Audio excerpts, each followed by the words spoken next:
Radio. Hello there. Let's talk about what happened on the road in Wapenamanda, Enga province. You might have seen the images. A cargo truck completely engulfed in flames.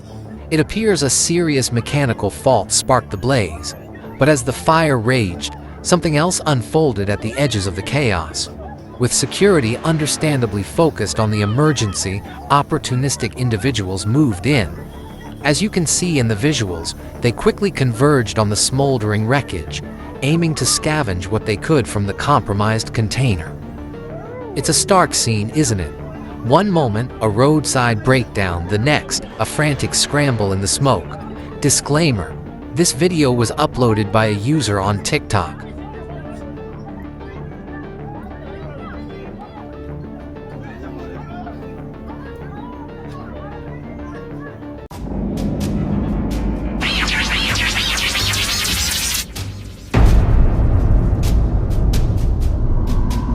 Synthetic Radio.